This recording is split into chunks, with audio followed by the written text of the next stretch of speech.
The August heat made the cotton bolls split early that year, and Thomas Garrett's head split too, severed clean at the third vertebra and mounted on a sharpened fence post where the main road crossed into Bellwood Plantation. His eyes were still open when the sun rose on August 14, 1863, staring back toward the white-columned house where his wife was packing trunks in darkness, hands shaking so badly she couldn't fasten the latches. The blood had stopped dripping by dawn, soaked into red Carolina clay that had drunk so much already it barely registered one more offering. What made travelers stop their wagons a quarter-mile out wasn't the site itself. Public executions were common enough. But the silence. No authority had come to take it down. No militia rode in to restore order. The plantation bell that rang every morning at 5 hadn't rung in 3 days. Bellwood's 200 acres of cotton stood ready for harvest, and not a single white person remained on the property to claim it. Marlborough County, South Carolina, had never been rich like the low-country plantations near Charleston, but it had always been predictable. The land here was good for cotton if you worked it hard, and by 1863, hard work meant enslaved labor. Bellwood Plantation sat 7 miles south of Bennettsville, connected to town by a rutted road that turned to soup every spring and baked to concrete every summer. The property had been in the Garrett family since 1798, passed from father to son with the land and the people who worked it. Thomas Garrett wasn't born to the plantation. He married into it in 1857 when he wed Catherine Bellwood, the only daughter of a man who owned 43 people and 300 acres but had no sons to inherit them. Thomas came from modest Methodist stock in North Carolina, a carpenter's son who'd learned surveying and earned a reputation for efficiency. Catherine's father, dying of consumption, saw in Thomas a practical manager who wouldn't drink away the profits or gamble the land. The old man was right. Thomas Garrett was nothing if not efficient. The enslaved population at Bellwood had numbered 43 when Thomas arrived. By the summer of 1863, it had grown to 68. Not through purchases. The war made that difficult. But through births that Thomas tracked in a leather-bound ledger with the same precision he used for cotton yields and equipment depreciation. He recorded each child's parentage, date of birth, and projected value at maturity. The ledger sat on his desk in the overseer's house, a smaller structure 200 yards from the main residence where Catherine lived with their 2 daughters. Thomas had taken the overseer role himself rather than hire someone, a decision that surprised neighboring planters but made economic sense. Why pay another man's salary when you could live on the property and maximize control? He moved into the overseer's house 6 months after the wedding, telling Catherine it was temporary, just until they got the place running smoothly. 6 years later, he was still there, visiting the main house for Sunday dinners and major holidays, but sleeping each night within earshot of the quarters, a rifle propped beside his bed. The people who worked Bellwood's fields knew Thomas Garrett's efficiency intimately. He calculated that an adult field hand could pick 150 pounds of cotton per day during peak season. Anyone who came up short lost a portion of their food ration, measured by the pound. He determined that 12 hours of labor was optimal. Longer and productivity dropped from exhaustion. Shorter and you wasted daylight. He instituted a system of bells, one at 5 a.m. for waking, one at 6 for field departure, one at noon for 30 minutes of rest, one at 6 p.m. for return, one at 9 p.m. for sleep. The bells ruled everything, and Thomas Garrett stood behind them with a whip he called the Encourager, and used frequently enough that most people on the property bore scars in a diagonal pattern across their shoulders. But Thomas didn't consider himself cruel. He considered himself practical. He never struck anyone in anger. That would be inefficient, prone to error and excess. Instead, he punished violations of his system with the same cold calculation he applied to everything else. 3 lashes for arriving late to the fields, 5 for talking during work hours, 10 for any perceived insolence.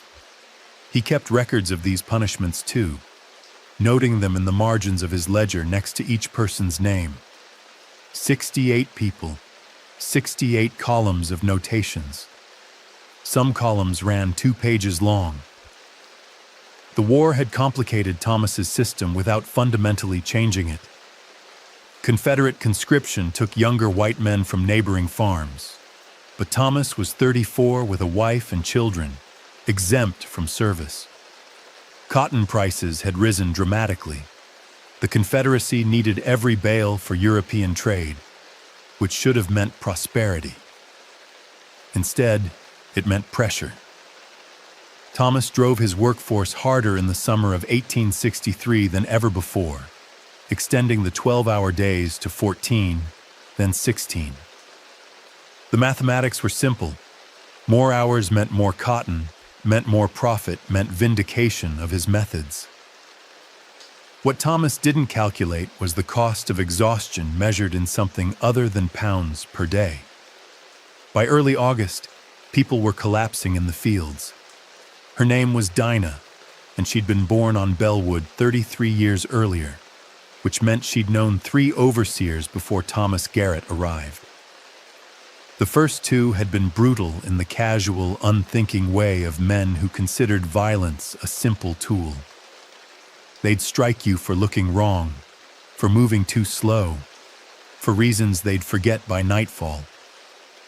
Thomas was different. Thomas remembered everything. Dinah worked the main cotton fields with her 15-year-old son, Marcus, and her mother, an elderly woman named Parthena, who could no longer keep pace but still came to the fields each morning because Thomas docked rations for anyone who stayed behind without a documented fever. The 3 of them had developed a quiet system.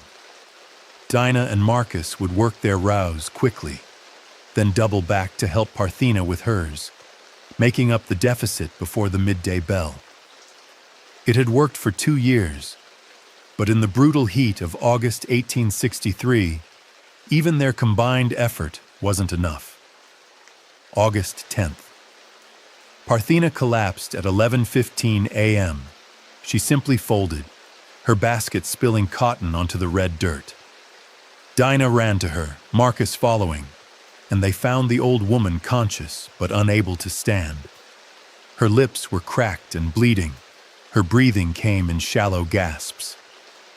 Dinah called for water, but the water boy had been sent to another field. She called for help carrying her mother to shade, but Thomas Garrett appeared before anyone could move. He stood over Parthena with his ledger, already open to her page. 63 pounds yesterday, he said. 58 the day before, she's declining. She needs rest, Dinah said. Just today. She'll work tomorrow. Thomas consulted his notes. She rested twice in July. Productivity dropped 11% on those days. She's dying, Marcus said, his voice cracking with youth and anger. Thomas looked at the boy with the same expression he used when reviewing equipment, assessing utility, calculating replacement cost. Then he closed the ledger. Get her to the shade by the quarter bell. If she can't work tomorrow, dock both your rations by half until the deficit is recovered. He walked away. Dinah and Marcus carried Parthena to the tree line and laid her on ground that offered no comfort. She died that evening, just after the return bell, while the quarters filled with people too exhausted to properly mourn her.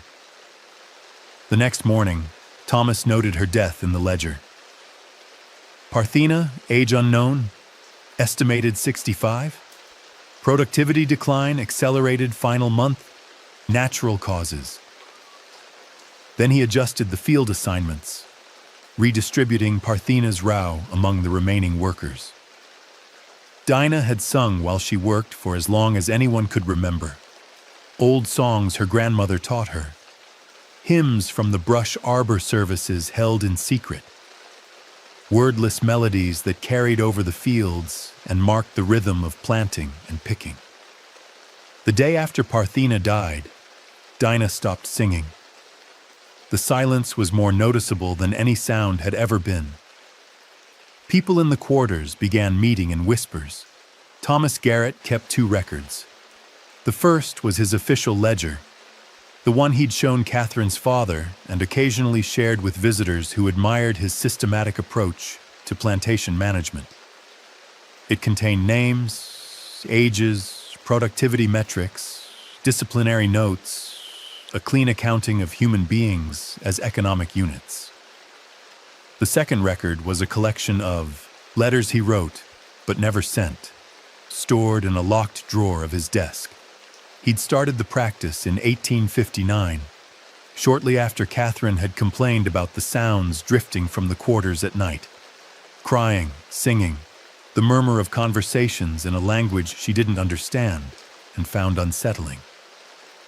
Thomas had promised to maintain better order, but something in her complaint had needled him. That evening, he'd written the first letter. "My dear cousin James," it began, addressed to a man who actually existed, a minister in Raleigh who'd once suggested Thomas was too severe in his methods. The letter laid out Thomas's philosophy in detail, that enslaved people were like children who required firm guidance. That sentiment was the enemy of proper management, that Catherine and other plantation wives didn't understand the necessity of discipline because they never had to impose it themselves. The letter ran 4 pages. Thomas never mailed it, but he felt better having written it. Over the next 4 years, he wrote 37 more. Some addressed to his cousin, others to his late father-in-law, a few to no one in particular, just to whom it may concern. They documented his thinking on breeding policies, optimal punishment ratios, the correct response to malingering and theft. They defended decisions that no one had questioned, but that Thomas felt compelled to justify. In an 1862 letter, he'd written, "Severity is mercy's twin when applied with reason. The lash that corrects today prevents the rope that would hang tomorrow." He kept them locked away because even Thomas understood, on some level, that the philosophy they contained would disturb most readers. But he reread them sometimes, late at night, finding comfort in his own logic. On August 11, 1863, the day after Parthena died, someone broke into the overseer's house while Thomas was in the fields. They used a pry bar on the desk drawer, splintering the wood. They took the letters, all 37, and left the official ledger untouched. They also took 3 things from Thomas's bedroom: his rifle, his pistol, and a hunting knife with a 9-inch blade that he'd inherited from his father. Thomas discovered the theft when he returned at dusk. He stood in his violated office for several minutes, calculating. The guns represented approximately $40 in replacement value.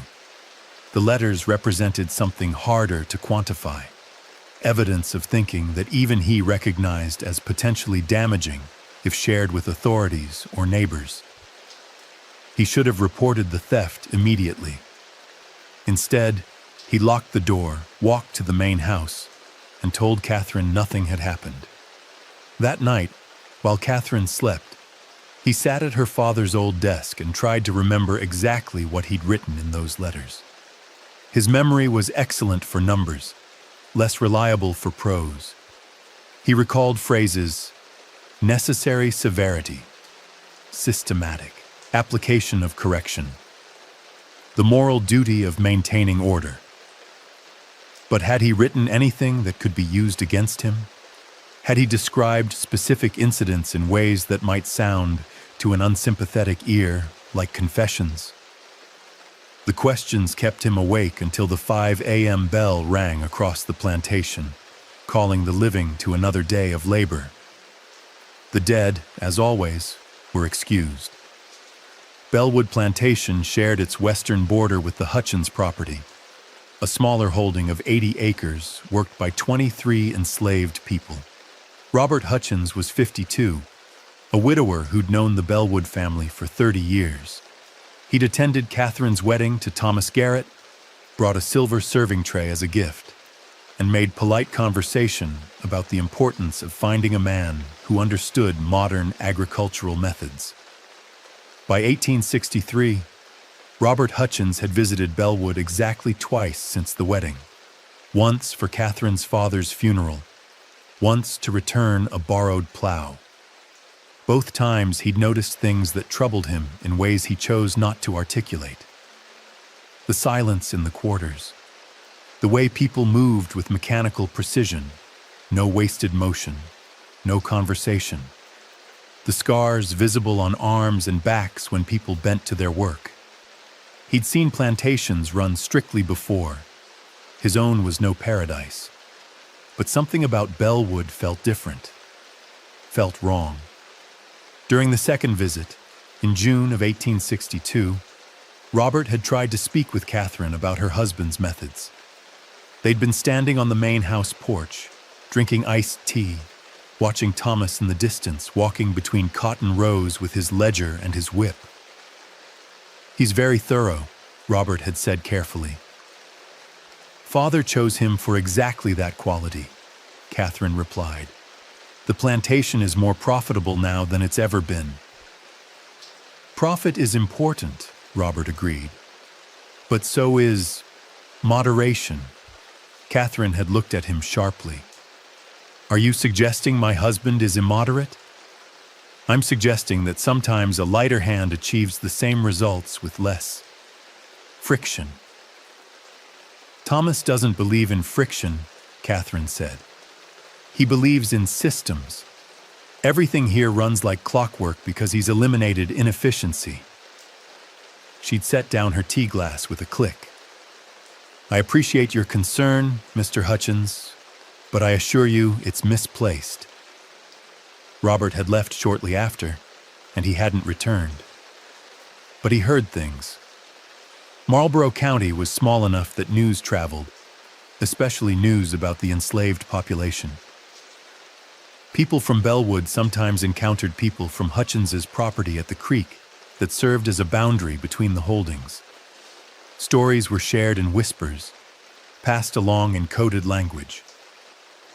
Robert heard that Thomas Garrett had instituted a system where children as young as 7 were put to work in the fields.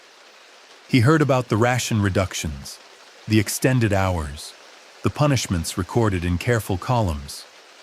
He heard about Parthena's death on August 11th, the day after it happened.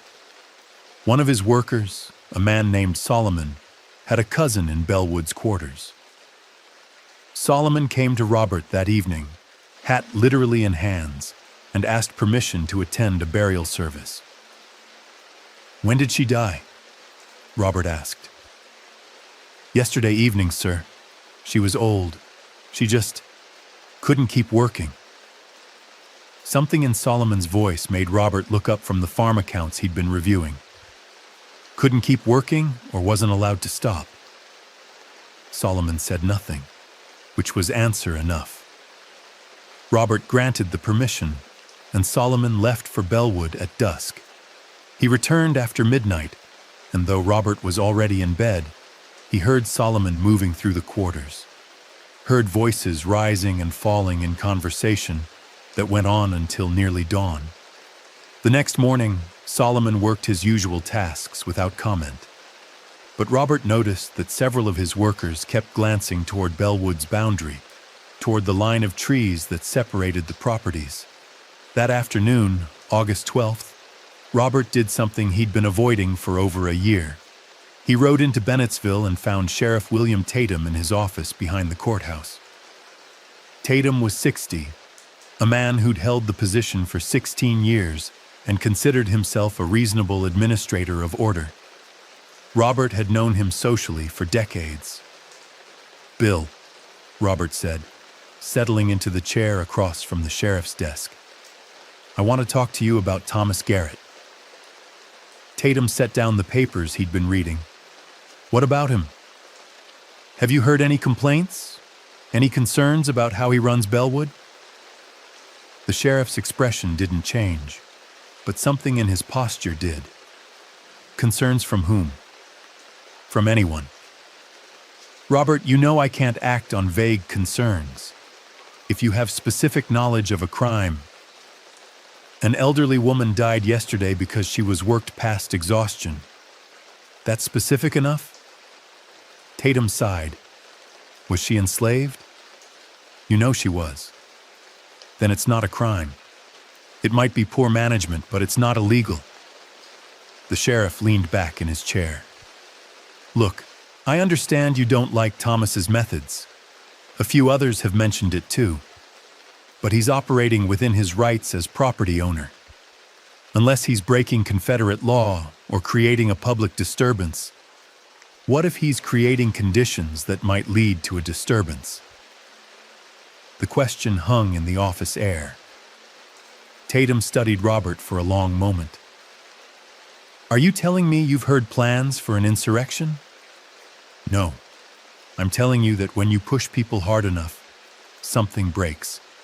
And I'm worried about what happens when it does." Tatum reached for a piece of paper, dipped his pen in ink. "Give me specifics. Names, dates, incidents I can verify. If there's genuine cause for concern, I'll look into it." Robert tried. He described what Solomon had told him, what he'd observed during his visits, the stories that circulated through the county's enslaved population. But as he spoke, he could see Tatum's interest waning. Everything Robert said was secondhand, unverifiable, and, even if true, not clearly illegal. Managing enslaved people was the owner's prerogative. The law protected Thomas Garrett far more thoroughly than it would ever protect anyone working Bellwood's fields. After 20 minutes, Robert stopped talking. Tatum set down his pen. "I appreciate you coming in," the sheriff said. "I'll keep your concerns in mind. But unless something more concrete develops, there's not much I can do." Robert rode home as the sun set, knowing he'd done exactly enough to ease his conscience and exactly nothing to change what was happening on the plantation next to his. 2 days later, when Thomas Garrett's head appeared on that pike, Sheriff Tatum would remember this conversation and wonder if he should have listened more carefully. But by then, listening wouldn't matter. Bellwood Plantation had a chapel, a modest structure built in 1846, when Catherine's father had undergone a brief period of religious enthusiasm. It sat at the eastern edge of the property, a white-painted building with 8 pews, a simple altar, and a cross carved from pine. For years, a Methodist circuit rider had stopped there monthly to conduct services, attended by the White family, and in theory, by any enslaved people who wished to hear the gospel preached. In practice, attendance had been mandatory under Catherine's father and became forbidden under Thomas Garrett. Thomas considered religion a waste of labor hours and a source of dangerous ideas about equality before God. The chapel had stood unused since 1858, its door locked, its windows shuttered. Dust accumulated on the pews. Mice nested in the organ bellows. The building became a storage space for broken equipment that Thomas intended to repair eventually. Tools with cracked handles, a wagon wheel missing spokes, coils of rope too frayed for field use. No one noticed when the lock was picked sometime in late July of 1863. No one noticed when 3 people began meeting there after the 9 p.m. bell, when darkness covered the plantation, and Thomas Garrett slept in his overseer's house with his stolen rifle no longer beside his bed. The three were Dinah, her son Marcus, and a man named Samuel, who worked the farthest fields and rarely spoke but listened to everything. Samuel was 41, born in Virginia and sold south at age 23, old enough to remember the failed Nat Turner Rebellion and wise enough to understand why it had failed. Too visible, too early, too confident in righteous anger without sufficient planning. They met in the chapel because it was the last place anyone would look for them, and they brought the stolen weapons, Thomas's rifle, his pistol, the hunting knife, hidden beneath old canvas and coils of rope. But they didn't meet to plan an insurrection. Not exactly. "We can't kill them all," Samuel said during the first meeting, speaking the truth that any enslaved person with sense understood. "Even if we got the overseer and the mistress, they'd hang every one of us, every man, woman, and child. You know that. So we do nothing." Marcus's voice was sharp with youth and fresh grief. "We let him work us to death like he worked my grandmother?" "I didn't say nothing," Samuel replied. "I said not that." Dinah sat quietly, her hands folded in her lap. She'd stopped singing, but she hadn't stopped thinking. "What if it wasn't all of us?" she said finally. "What if it was just some?" The two men looked at her. "They can't hang everyone if only a few are responsible," she continued. "They'd need to know who did it, and if they can't know..." She paused, choosing words carefully. "If the overseer dies and we're all in the fields, all together, witnesses for each other..." "They'll still suspect us," Marcus interrupted. "Suspicion isn't proof," Samuel said slowly, understanding dawning in his voice. "Not if we're smart about it. Not if we make it look like something else." They talked for an hour that first night, not planning violence but discussing possibilities. What if Thomas had an accident? What if he fell from his horse, struck his head on a rock, drowned in the creek? What if it looked like robbery, like someone passing through had killed him for his valuables? But accidents were hard to arrange convincingly, and robbery wouldn't explain why nothing else on the plantation was taken. They talked through scenarios, finding problems with each. The meetings continued, 3 times in the final weeks of July, twice in the first week of August. They were careful, never more than 3 people, never in the same place 2 nights running. After the chapel, they met in the tobacco barn, then in a equipment shed. Other people knew about the meetings without being told explicitly. Information traveled through the quarters in ways that bypassed words. A glance, a pause in conversation, the absence of someone from their cabin after the 9 p.m. bell. People noticed Marcus carrying something wrapped in cloth. They noticed Dinah's new quiet intensity, the way she watched Thomas Garrett with the focused attention of someone studying an enemy.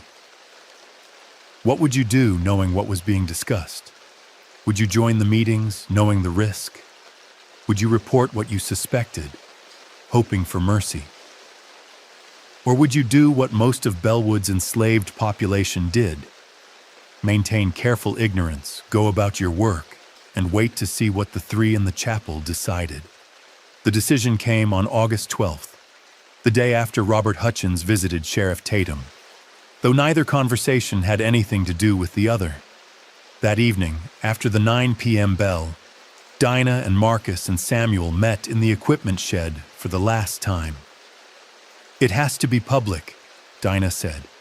"If he just disappears, they'll search, they'll question, they'll assume someone ran and bring in dogs, militia."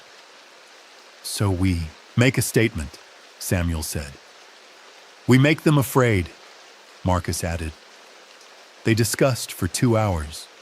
Not whether they'd already crossed that line in their minds, though none had said it explicitly until now.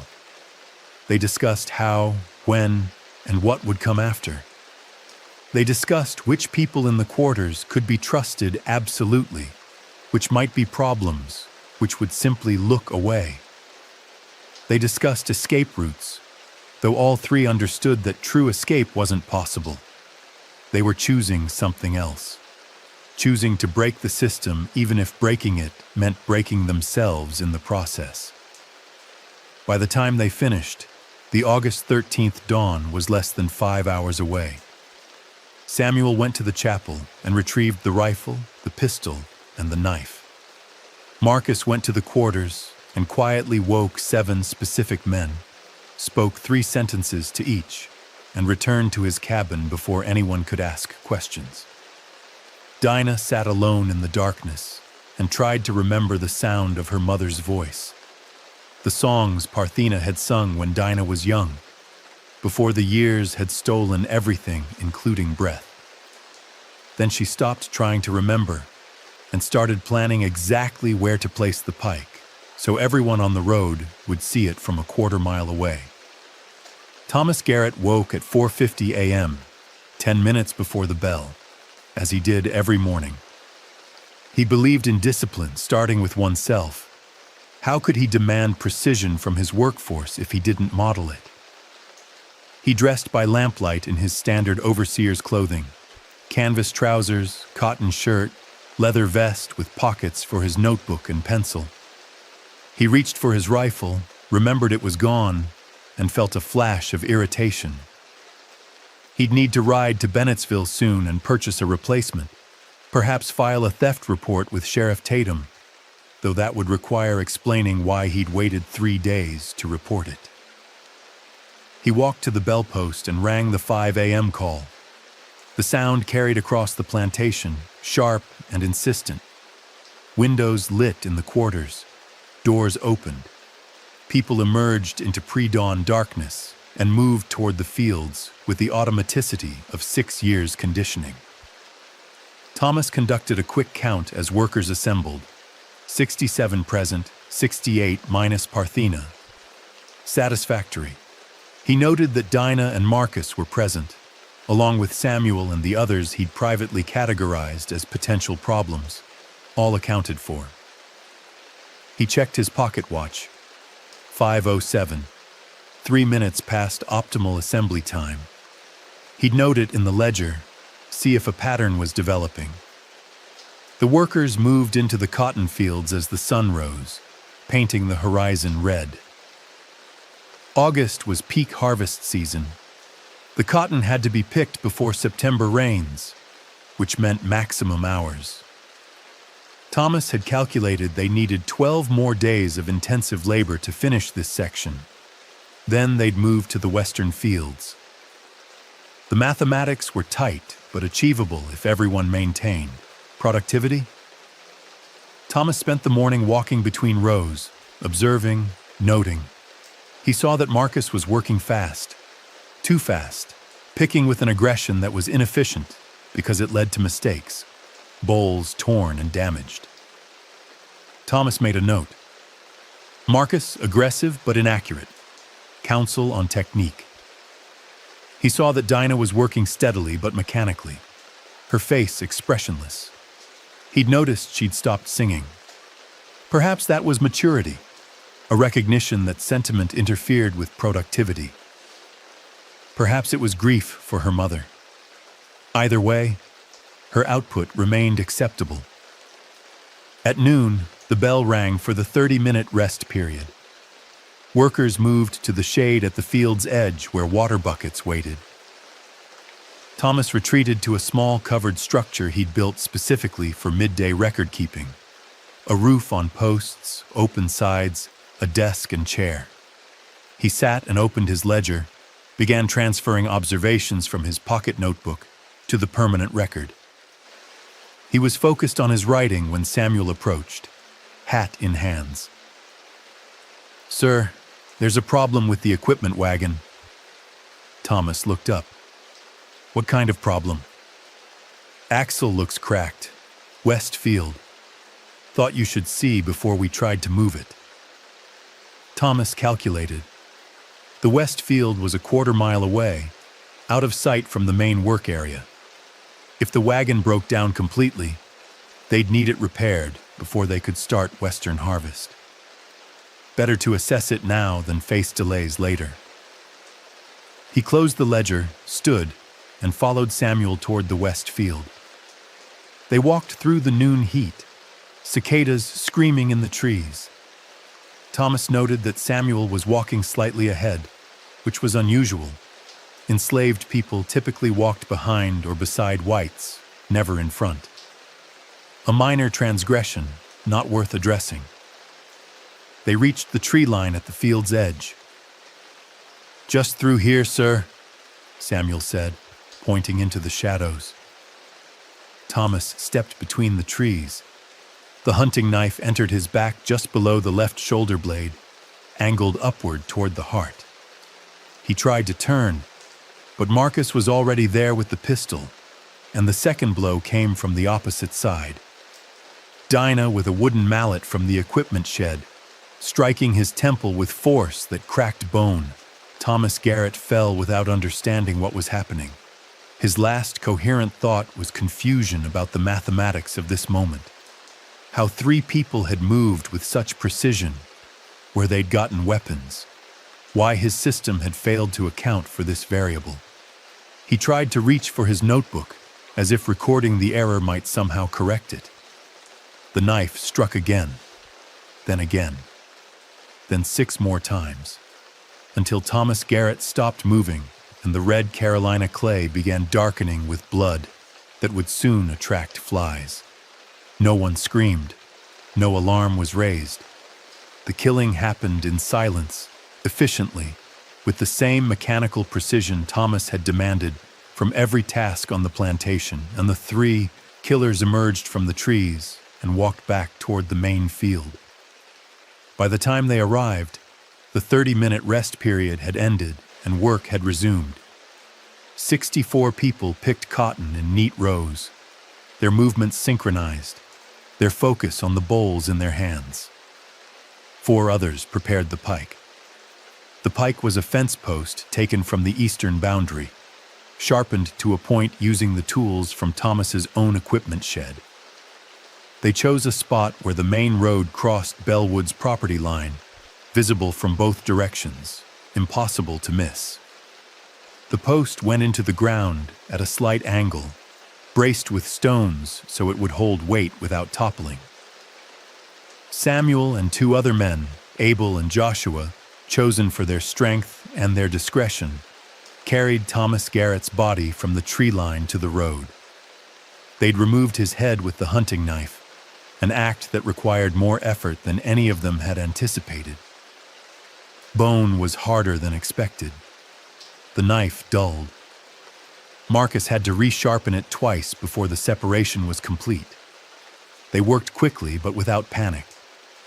3 others stood watch on the road, ready to alert if travelers approached. But the road was quiet. It was noon on a Thursday, most people occupied with their own harvest work. The Hutchins property to the west had no view of Bellwood's road frontage. The nearest house to the south was 2 miles away. The head went onto the pike at 12:38 p.m. They positioned it facing the main house, so Thomas Garrett's dead eyes looked toward the white columned structure where his wife and children were eating lunch. The body they dragged into the cotton field and left in a row, arms spread, soaking into the ground where Parthena had collapsed 3 days earlier. Then they returned to work. By 1 p.m., every person in Bellwood's quarters was in the fields, picking cotton, moving between rows, filling baskets with the systematic efficiency Thomas Garrett had drilled into them. When the afternoon overseer inspection didn't happen, no one commented on it. When the 6 p.m. bell rang and Thomas didn't appear to supervise the return to quarters, people simply made their own way back, stored their tools, and began evening tasks. Dinah was preparing cornmeal mush when Catherine Garrett's housemaid, a young woman named Louisa who worked in the main house, came running into the quarters. "He's dead," Louisa gasped. On the road. His head. She couldn't finish the sentence. What are you talking about? Dinah asked calmly. The overseer. Someone killed him. His head is on a spike on the road. People emerged from their cabins. Questions were asked, answered. Who saw it? When? How did it happen? The questions were genuine. Most people in the quarters truly didn't know the details, and the few who did asked with the same confusion as everyone else. Within 10 minutes, the entire quarters population was gathered in the yard, and someone, Abel, who'd helped carry the body, said what? Everyone was thinking, we need to tell the mistress. She already knows, Louisa said. She saw it from the upstairs window. She's packing. She's leaving. In the main house, Catherine Garrett was indeed packing, her hands shaking so badly that her older daughter, Mary, age 11, had taken over the task, while Catherine sat on her bed and tried to remember how to breathe. She'd seen the Pike from the upstairs window while reading to her younger daughter, Alice, age 8. She'd seen Thomas's head, recognized it despite the distance, and understood immediately that the order she'd lived within for 6 years had shattered completely. Her first instinct was to run to the quarters, demand answers, exercise her authority as plantation mistress. But that instinct died before it reached her feet, because she understood with sudden clarity that she had no authority, not anymore. Her husband's head on a spike was a statement that power had shifted, and Catherine had enough survival instinct to recognize when she'd lost. She sent Louisa to the quarters not to demand answers, but to confirm that Catherine and her daughters would be leaving within the hour. She didn't ask permission. She simply stated fact. Then she had Mary pack 2 trunks with clothes and documents while she went to Thomas's office in the overseer's house, moving quickly, not looking at the empty desk drawer, and retrieved the plantation's bank documents and the official ledger. The letters were still gone. Let them be gone. Let whoever took them do whatever they wanted with them. By 3 p.m., Catherine had loaded a wagon with her trunks, her daughters, and enough supplies for a 2-day journey. The horse was hitched by Abel, who worked in silence and wouldn't meet her eyes. She climbed onto the driver's bench, took the reins, and drove toward the main road. She had to pass the Pike. She kept her eyes forward, told her daughters to do the same, and drove past her husband's displayed head without stopping. Behind her, Bellwood Plantation's 200 acres of cotton stood ready for harvest, and 67 people watched the wagon disappear into afternoon heat shimmer. No one followed. No one stopped her. She was simply allowed to leave, which was somehow more terrifying than if they'd prevented her departure. Catherine drove straight to Bennettsville, went directly to Sheriff Tatum's office, and reported that her husband had been murdered by the enslaved population of Bellwood Plantation. The sheriff assembled a militia of 12 men and rode toward Bellwood as the sun set on August 13th. They found the Pike exactly where Catherine described it. They found Thomas Garrett's body in the cotton field. They found all 67 enslaved people in their quarters, preparing evening meals, going about routine tasks as if nothing had happened. When Tatum asked who killed the overseer, every single person denied knowledge. When he threatened mass punishment, everyone remained silent. When he demanded to know where the weapons came from, no one answered. The sheriff stood in Bellwood's quarters as darkness fell and realized he was facing something he had no procedure for addressing. A perfect crime, executed by an entire community. Sheriff William Tatum had maintained order in Marlborough County for 16 years through a combination of personal authority and systemic support. He understood how power worked in rural South Carolina. White men commanded, black people obeyed, and the law enforced this arrangement through threat of overwhelming violence. The system had always been simple. Bellwood Plantation destroyed that simplicity. Tatum's militia arrived at 6:20 p.m. on August 13th, 12 men on horseback armed with rifles and revolvers. They found the Pike first, just as Catherine had described. Thomas Garrett's head mounted on a fence post, positioned so it faced both the road and the main house. The flies had already found it. The August heat had begun its work. Tatum ordered 2 men to take it down and wrap it in canvas. They found the body next, in the cotton field where it had been dragged. Thomas had been stabbed multiple times. Tatum counted 9 wounds, 3 of which would have been individually fatal. The decapitation had been performed post-mortem, which suggested planning rather than frenzy. This wasn't random violence. This was execution. The sheriff rode to the quarters with his militia behind him, a show of force designed to intimidate. 67 people stood in the common yard, assembled by some unspoken agreement, waiting. Tatum studied them. Men, women, children, old and young, field hands and house servants, a complete cross-section of Bellwood's enslaved population, all gathered as if for a meeting. "I'm Sheriff Tatum," he announced from horseback, his voice carrying across the yard. "Thomas Garrett has been murdered. I'm here to find out who did it." Silence. "I'll ask once more. Who killed the overseer?" More silence. Not defiant. That would have been easier to address. This silence was simply complete, a wall of nothing that absorbed questions without returning answers. Tatum dismounted. He walked to the nearest man, Samuel, though he didn't know the name, and stood close enough that intimidation should have worked. "You, where were you at midday?" "In the field, sir." "Doing what?" "Picking cotton, sir." "Did you see anything unusual?" "No, sir." "Did you hear anything unusual?" "No, sir." "You're lying." "No, sir." Samuel's face remained neutral, his voice steady. He wasn't performing innocence or guilt. He was simply giving nothing. Tatum moved to the next person, a woman holding a child. "What about you?" "I was in the field, sir, picking cotton." "Did you see the overseer at midday?" "No, sir." "When did you last see him?" "This morning, sir, during the 5 a.m. bell." "And you noticed nothing unusual all day?" "No, sir." The pattern repeated.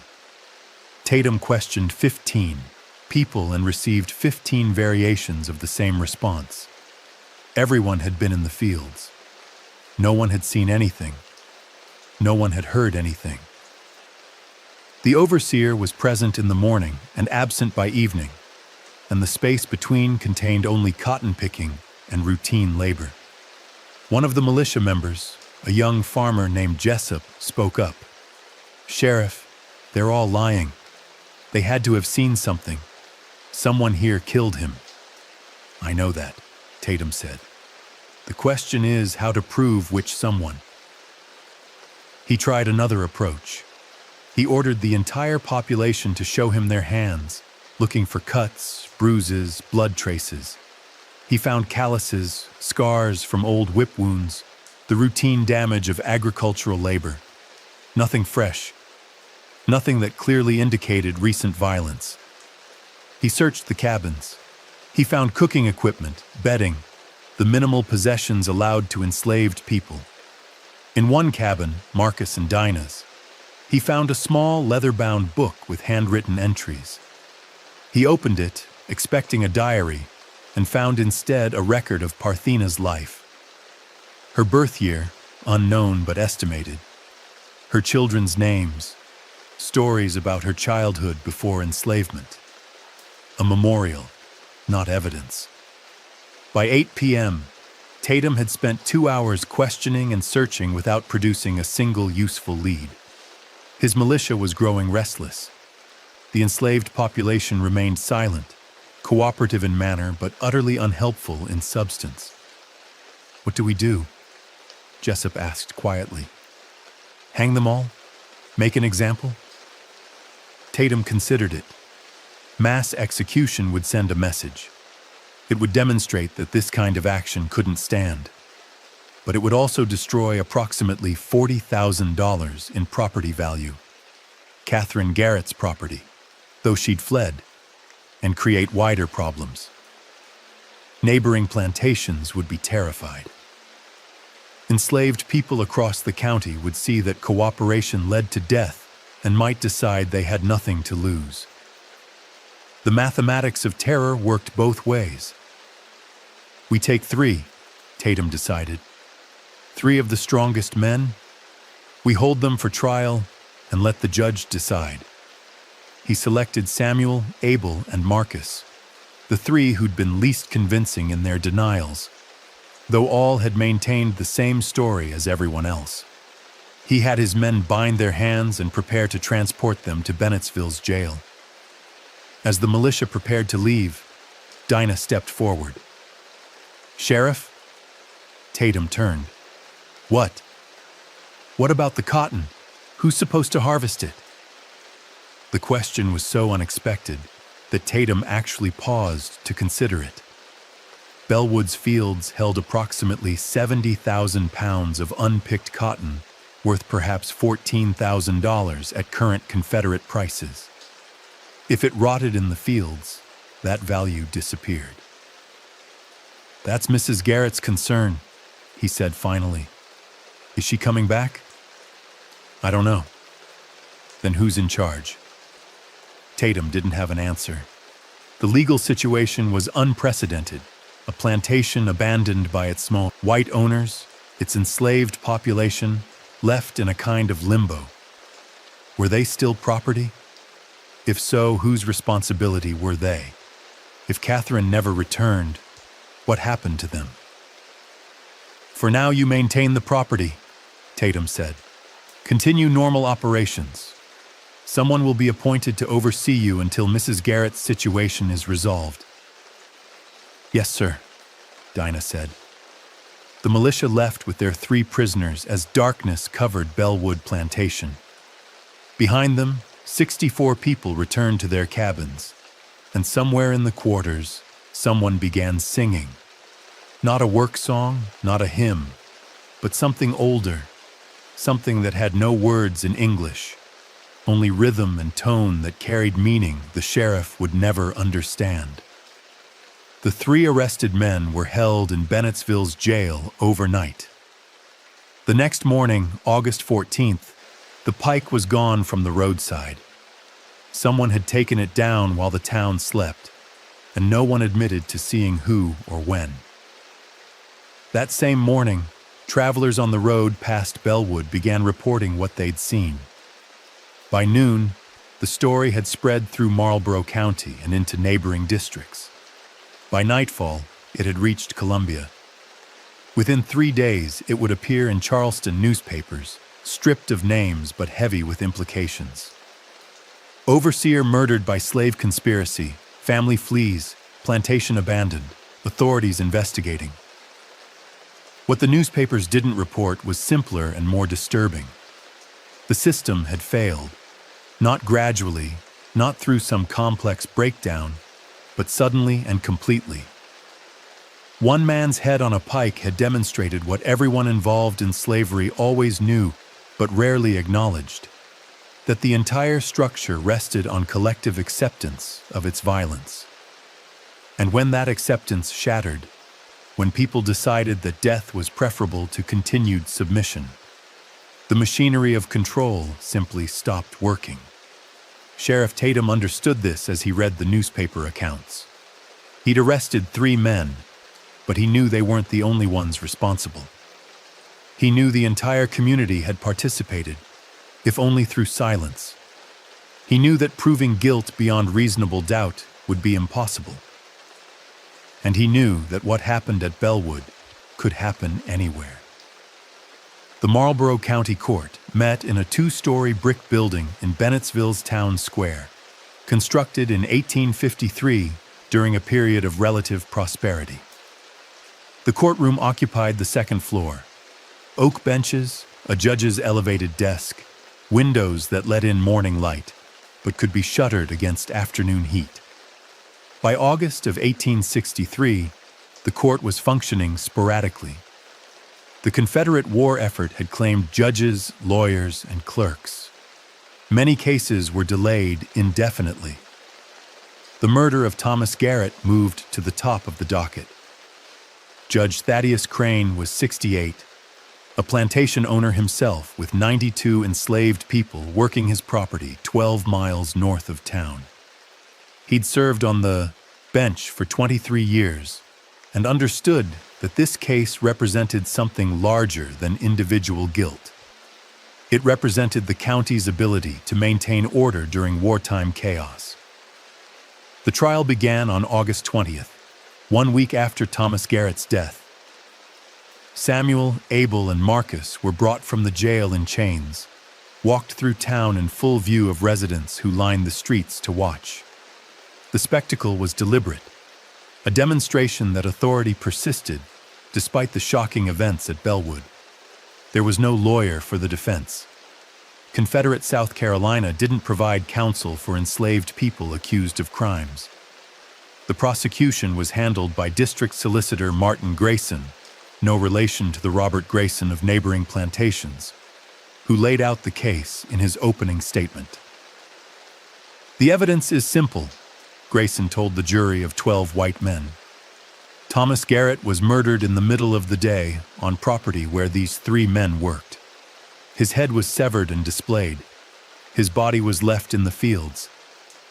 These 3 were seen acting suspiciously. One of them, he pointed at Samuel, was the last person to speak with Mr. Garrett before his death, claiming there was equipment that needed inspection. When the sheriff arrived, all 3 gave evasive answers. Their guilt is clear. Judge Crane allowed the defendants to speak on their own behalf. Samuel went first. "I worked in Bellwood's fields for 16 years, he said, his voice steady. "I did what the overseer told me. On August 13th, I told Mr. Garrett about a wagon problem because there was a wagon problem. The axle was cracked. I didn't kill him. I was in the fields all day. At least 40 people can confirm that." "Can they?" Judge Crane asked. "Because Sheriff Tatum reports that everyone at Bellwood gave the same story. Conveniently, you all claim to have been together, providing each other alibis." "We were together, Your Honor. We worked together. It's a plantation." The judge let Abel speak next. His statement was simpler. "I didn't kill the overseer. I was picking cotton all day. I didn't see nothing." Marcus spoke last, and his testimony differed in one crucial way. "My grandmother died 3 days before Mr. Garrett was killed. She died because he worked her past exhaustion and wouldn't let her rest. So yes, I hated him. But I didn't kill him. If I had, I wouldn't lie about it." The courtroom went quiet. Judge Crane leaned forward. "You're saying if you'd murdered the overseer, you'd admit it?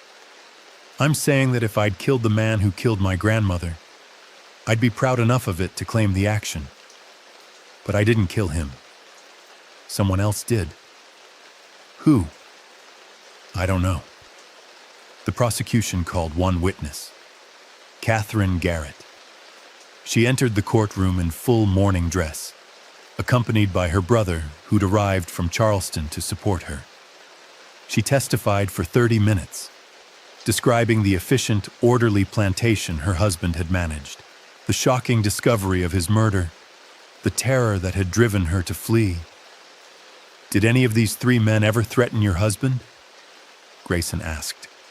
"Not directly, but Thomas mentioned several times that the one called Samuel watched him constantly. He found it unsettling." "Did he consider Samuel dangerous?" "He considered all of them potentially dangerous. That's why he maintained such strict discipline." The prosecution rested. There was no defense presentation because there was no defense attorney. Judge Crane asked the defendants if they had anything to add. All three declined. The jury deliberated for 14 minutes. They returned with a verdict: guilty on all counts for all three defendants. The sentence was death by hanging, to be carried out within 7 days. Judge Crane scheduled the execution for August 27th at noon in Bennettsville's town square, where everyone in the county could witness that justice had been served and order maintained. But that night, something happened that would delay the execution indefinitely. The letters arrived at Judge Crane's home at 8 p.m. on August the 20th, the same day the guilty verdict was delivered. They were left on his porch in a canvas sack, addressed in crude handwriting to Judge Crane, urgent. His house servant, an elderly man named Thomas, a different Thomas, brought them inside and handed them to the judge in his study.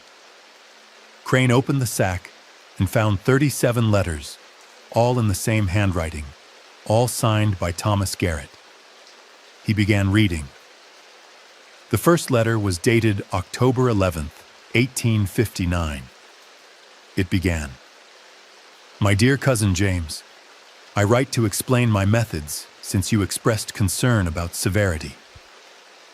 The letter detailed Thomas Garrett's philosophy of enslaved labor management, including specific punishments for specific infractions.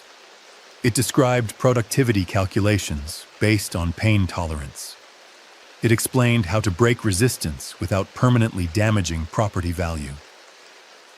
The second letter, dated March 3rd, 1860, was addressed to Catherine's late father. "Dear Mr. Bellwood, I want you to understand why I must maintain distance from sentiment."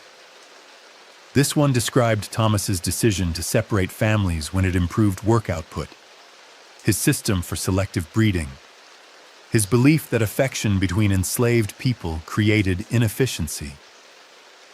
Crane read 3 more letters before setting them aside and walking to his window. He stood in darkness, watching his own plantation's quarters where lamplight flickered in cabin windows, and understood that he was holding dynamite. These letters, if published, would become ammunition for abolitionists. They provided detailed first-person testimony of slavery's brutality, written by a plantation overseer, containing specific incidents that could be verified. Even in the Confederacy, even among people who accepted slavery as natural, these letters would disturb. They were too systematic, too cold, too explicit in their calculation of suffering.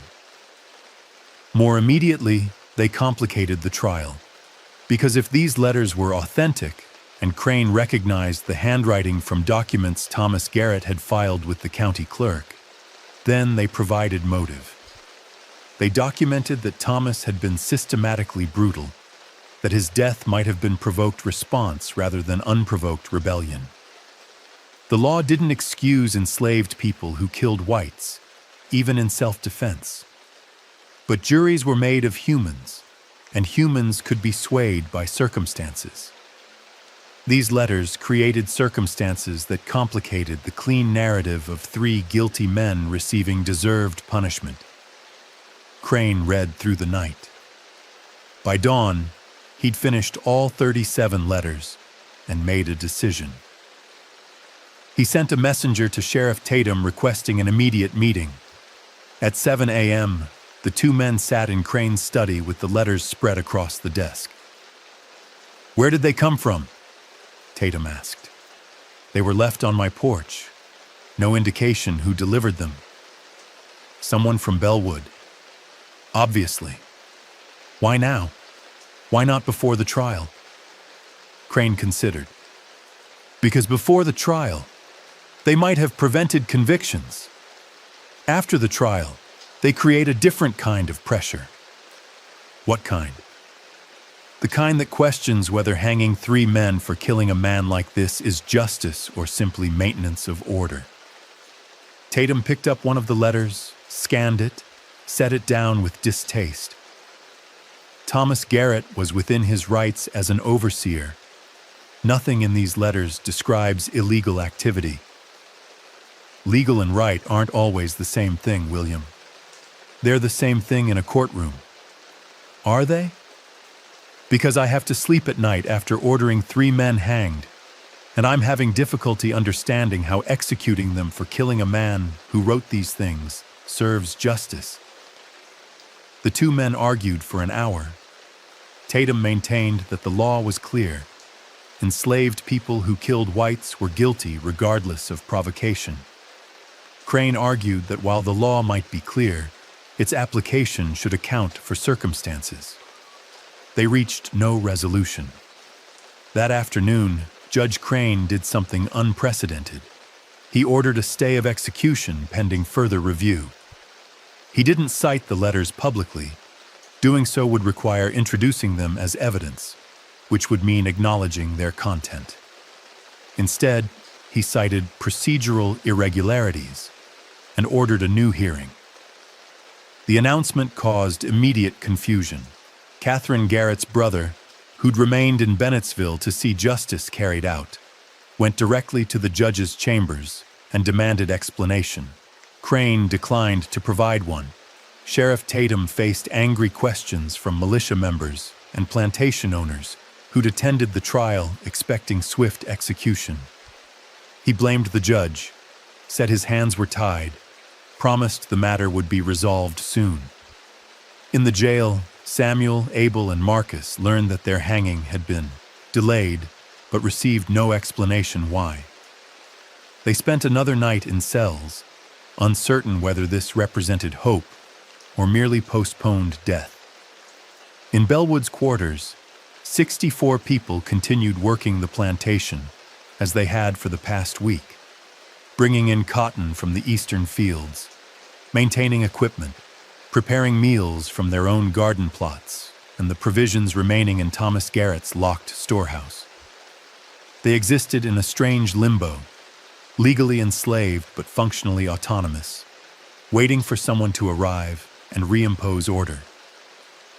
No one came. Catherine remained in Charleston, unwilling to return. No overseer wanted the position at a plantation where the previous overseer's head had decorated a pike. The Confederate government, overwhelmed by military concerns, had no capacity to address the situation. Bellwood Plantation operated itself, and every night, someone in the quarters sang. On August 25th, 2 days before the originally scheduled execution, Judge Crane received an unexpected visitor.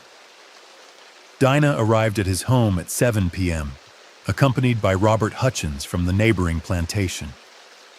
Hutchins had brought her in his wagon, a fact that immediately told Crane this meeting had been carefully arranged. "Your Honor," Hutchins said, standing in Crane's parlor with his hat in his hands, "this woman has information about Thomas Garrett's death that I believe you should hear." "Is she confessing?" "No, she's offering context." Crane should have sent them away. Taking informal testimony from an enslaved woman outside the courtroom was highly irregular, but he was intrigued. He dismissed his house servants, closed the parlor doors, and sat down across from Dinah. "Speak," he said. Dinah had prepared for this moment. For 3 days, she and several others in Bellwood's quarters had discussed whether to intervene, whether attempting to save Samuel, Abel, and Marcus was worth the risk of exposing themselves. They'd decided it was, not because the 3 men were innocent, they weren't, but because allowing them to hang alone felt like betrayal. "Your Honor," Dinah began, "you've read letters that explain what Thomas Garrett was like. You know he wasn't a normal overseer. He wasn't even a normal, cruel overseer. He was something else. That's not relevant to the legal question." "Then let me be relevant." Dinah's voice was steady, her words chosen carefully. 3 men are in jail for killing Thomas Garrett, but every person at Bellwood, all 67 of us, wanted him dead. We all had reasons. My mother died because he worked her to exhaustion. Marcus's grandmother died the same way. Samuel's wife was sold away 5 years ago because Thomas decided separating families improved productivity. We all suffered under his system. None of that justifies murder. No, Your Honor, but it explains it. And here's what I came to tell you. Samuel, Abel, and Marcus didn't kill Thomas Garrett. Crane sat forward. Then who did? I did. The room went silent. Hutchins, standing by the door, looked shocked. Crane studied Dinah's face, searching for deception. You're confessing?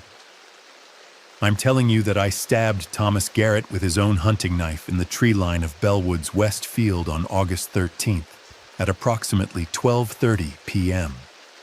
Marcus and Samuel helped me move the body and prepare the pike. Abel helped raise it. But the killing itself, that was me. Why are you confessing now? Because you know those 3 men didn't act alone. You know the entire plantation was involved. And if you hang them, you know you'll be executing 3 people for something that dozens of us participated in. That's not justice. That's selection. Crane stood, paced to the window, stood with his back to her. If I believe your confession, I'd have to arrest you, try you, and hang you. Yes, Your Honor. And you're willing to accept that to save 3 men? I'm willing to tell the truth. What you do with it is your decision. The judge turned. Here's the truth as I understand it. Thomas Garrett was killed by a conspiracy involving most or all of Bellwood's enslaved population. The 3 men in custody participated, but weren't solely responsible. You also participated. Probably dozens of others did too. And I cannot execute an entire plantation. No, sir. So what would you have me do? Release everyone? Set a precedent that murdering whites is acceptable if enough people cooperate? This was the moment Dinah had prepared for. I'd have you consider that Thomas Garrett created conditions that made his own death inevitable. I'd have you recognize that we exist in a system that gives us no legal recourse against brutality. And I'd have you decide whether hanging 3 men, or 4, if you include me, actually serves order, or whether it just creates martyrs. Are you threatening more violence? No, Your Honor. I'm suggesting that the execution will create problems worse than the stay of execution you've already ordered. Crane walked to his desk, sat heavily. Why did Robert Hutchins bring you here? Because I asked him to. Because he's the only white person in this county who saw what was happening at Bellwood and tried to stop it. He came to Sheriff Tatum before Thomas died, told him something needed to change. The sheriff did nothing, so I thought maybe he'd be willing to help us now. Crane looked at Hutchins. Is that true? Yes, Hutchins said quietly. I went to William 3 days before Thomas was killed. I told him conditions at Bellwood were creating a dangerous situation. He dismissed my concerns. Did you hear plans for violence? No, but I heard desperation. The 3 of them sat in the parlor for another hour, not negotiating exactly. Dinah had no position to negotiate from, but discussing. Crane asked questions about Bellwood's operations, about Thomas's methods, about the days leading up to his death. Dinah answered honestly, though she carefully avoided implicating specific people beyond herself and the 3 already in custody. Finally, Crane made a decision. I'm not going to arrest you for your confession. I'm also not going to release the 3 men in custody. Instead, I'm going to delay the execution indefinitely while I determine if there's a legal framework for addressing this situation that doesn't require mass hangings. And Bellwood? Dinah asked. What happens to us? For now, you continue as you have been. The plantation is effectively under your management until Mrs. Garrett returns or sells the property, which means you're responsible for maintaining order, bringing in the harvest, and ensuring no further violence occurs. We can do that. I know you can. That's what concerns me. Hutchins drove Dinah back to Bellwood in darkness. They didn't speak during the journey. When they reached the plantation boundary, Dinah climbed down from the wagon and walked toward the quarters, where lamplight showed people still awake, waiting for her return. The next morning, Judge Crane drafted a letter to the Confederate District Court in Columbia, outlining the Bellwood situation and requesting guidance on how to proceed. The letter would take 3 weeks to receive a response, by which time circumstances would have changed in ways that made the legal question moot. But that night, 3 men in Bennettsville's jail learned that their execution had been stayed indefinitely. They didn't know why, didn't know that Dinah had confessed in their place, didn't know that the judge was struggling with questions that had no good answers. They simply knew they were still alive, and that was enough. September arrived with cooler temperatures and new complications. The cotton harvest at Bellwood Plantation was nearly complete. 64 people working with extraordinary efficiency had brought in most of the crop by month's end. Without Thomas Garrett's careful calculations of optimal work hours, they worked sunrise to sunset. Not because an overseer demanded it, but because they understood the cotton represented value that might be converted to something useful. But converted by whom? For whose benefit? The legal situation remained unresolved. Judge Crane's letter to Columbia had received no response. Catherine Garrett remained in Charleston, refusing to return or sell. The 3 men in jail remained in custody, their executions delayed indefinitely. Bellwood existed in limbo, a plantation without white ownership, its enslaved population functioning autonomously while technically still bound by laws that no longer had anyone present to enforce them. Other plantations watched nervously. If Bellwood's people could effectively emancipate themselves through violence and subsequent abandonment, what stopped others from trying? Sheriff Tatum increased patrols. Plantation owners instituted stricter controls on their own properties. The fear was palpable. Then, in mid-September, 2 events occurred that changed everything. First, Confederate forces suffered major defeats at Chickamauga and Chattanooga. The war, which many Southerners had believed would end in Confederate victory, now looked increasingly likely to result in Union triumph. Slavery's future, regardless of individual plantation situations, was becoming uncertain. Second, Catherine Garrett sold Bellwood Plantation. She negotiated the sale through intermediaries, never returning to the property herself. The buyer was a Charleston merchant named William Preston, who specialized in acquiring distressed properties and reselling them at profit. Preston paid 70 cents on the dollar for a plantation that should have been worth significantly more, but Catherine accepted because she wanted nothing further to do with the place where her husband had died. Preston arrived at Bellwood on September 22nd with 2 hired overseers and a clear plan: reassert control, discipline the workforce, restore proper order. He would demonstrate that what had happened to Thomas Garrett was an aberration, not a new normal. He was wrong. Preston's wagon rolled into Bellwood at 10 a.m. He found the fields empty, unusual since it was a workday. He found the quarters populated with everyone, men, women, children, standing in the common yard as if they'd been expecting him. Dinah stepped forward. "Mr. Preston? Who are you?" "Dinah. I've been managing operations since Mr. Garrett's death." "Well, that ends now. I'm the new owner. You and everyone else will report to my overseers tomorrow morning at 5 a.m. for work assignments." No, sir. The word hung in the September air. Preston's two overseers moved their hands to their belts, where pistols were holstered. But they were two men facing 64 people, and the mathematics weren't favorable. What did you say? Preston asked carefully. We won't be reporting to your overseers. We won't be working your fields. We're leaving. You can't leave. You're enslaved. Your property I just purchased. You purchased land and buildings. You didn't purchase us because we were never for sale. We've been free since August 13th.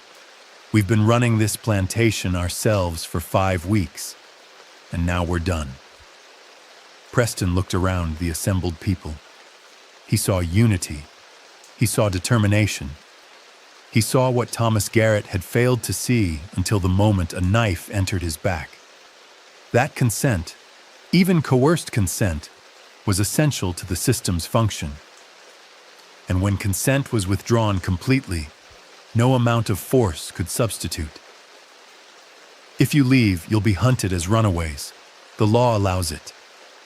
Then the law will need to catch us. Where will you go? North. Preston tried to argue. He cited legal precedents, property rights, the Fugitive Slave Act. But his words evaporated against the simple fact that no one was listening. After 30 minutes, he left, returning to Charleston to inform authorities that Bellwood Plantation's entire, enslaved population had declared themselves free and planned to flee. Sheriff Tatum arrived the next day with his militia. They found Bellwood abandoned. The quarters were empty, the fields unharvested, the buildings locked. 64 people had left during the night, moving north through pine forests and swamps, following routes that had been planned for weeks. Some were caught over the following months. Slave catchers and Confederate patrols found small groups and returned them to slavery. But most made it, to Union lines in Tennessee, to free territories, to places where the Confederacy's laws couldn't reach. Dinah and Marcus were among those who succeeded, eventually reaching Ohio and settling in a free black community outside Cincinnati.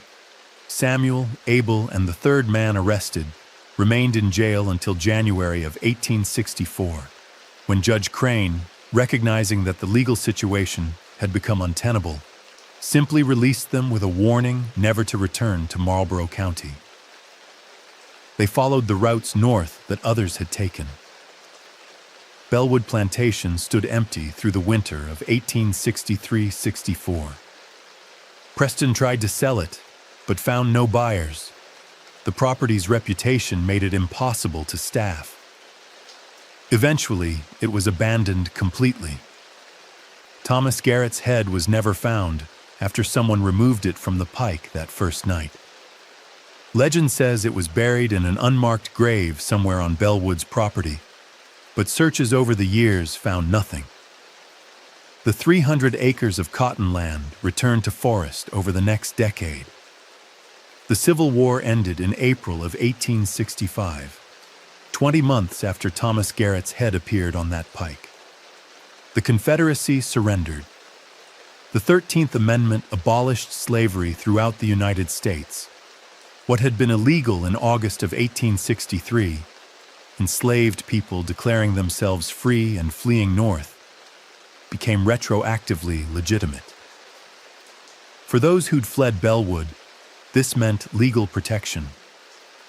Dinah and Marcus, living in Ohio, could now travel without fear of slave catchers. Samuel worked as a carpenter in Pennsylvania. Abel became a dock worker in Philadelphia. They built lives that would have been impossible under the system that Thomas Garrett had enforced so efficiently. Catherine Garrett never recovered financially or emotionally from what happened at Bellwood. She lived with her brother's family in Charleston, dependent on his charity, for the rest of her life. Her daughters grew up knowing their father had been killed by enslaved people, but not knowing why, not understanding the system that had created conditions for his death. Catherine died in 1883, leaving nothing but debts and a few letters documenting her version of events. Letters that painted Thomas as a martyred victim and the enslaved population as savages. Those letters were donated to the Charleston Historical Society and spent a century in archives, consulted occasionally by researchers studying plantation management.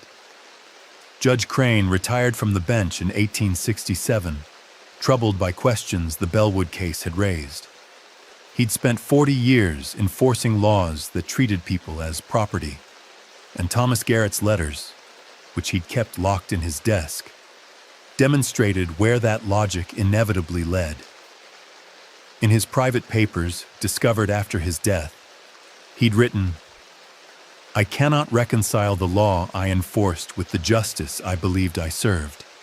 Sheriff Tatum served through Reconstruction and into the 1870s, maintaining order through successive political transformations.